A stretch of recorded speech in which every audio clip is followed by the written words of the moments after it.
बना पवन सिंह जी का एक और बड़ा रिकॉर्ड। नमस्कार दोस्तों, मैं सतीश इसी के बारे में बात करने वाला हूं इस वीडियो में, तो वीडियो को लास्ट तक देखते रहें।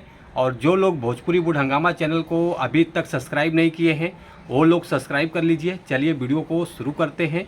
आज हम जिस गाने के बारे में आप लोगों से बात कर रहे हैं, फाइनली ये गाना भी बड़ा रिकॉर्ड बन चुका है पवन सिंह जी के नाम पर। जो कि गाने का बोल मैं आप लोगों को बता देता हूँ, बबुआन। जो कि आप लोगों ने इस गाने को पहले भी सुना है, जो कि बड़ा रिकॉर्ड बना है। और इस गाने को गाए हैं पवन सिंह जी हैं और शिल्पी राज जी हैं, जो कि काफ़ी अच्छा गाना इन्होंने गाया है।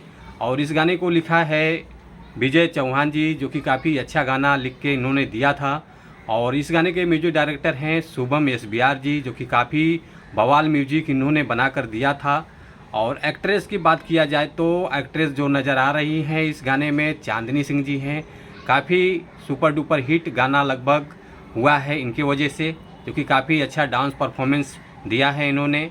और वीडियो डायरेक्टर की बात किया जाए तो रवि पंडित जी हैं, जो कि काफ़ी खूबसूरती से इस वीडियो को पेश किया है। और उसके बाद बात कर लेते हैं अब आखिरी में व्यूज़ के बारे में, जो कि 10 महीना हो चुका इस गाने को रिलीज़ करके। 10 महीने में 150 मिलियन प्लस पार कर चुका है यह गाना। जो कि लाइक की बात किया जाए तो लाइक है 9,97,000 लाइक आया है। काफ़ी बवाल लेवल का ये म्यूजिक बना हुआ था। और कमेंट की बात किया जाए तो कमेंट भी आया है, 71,000 कमेंट आ चुका है। जो कि 10 महीना पहले गाना रिलीज हुआ था, 10 महीने में गाने का इतना बड़ा रिस्पॉन्स आया है। 3 मिनट 32 सेकेंड का गाना रिलीज हुआ था सूर्य म्यूजिक चैनल से, जो कि काफ़ी अच्छा चैनल है। आप लोग चैनल को प्यार दुलार आशीर्वाद दीजिए और गाने को और भी सपोर्ट कीजिए और आगे तक इस गाने को सपोर्ट करते रहिए।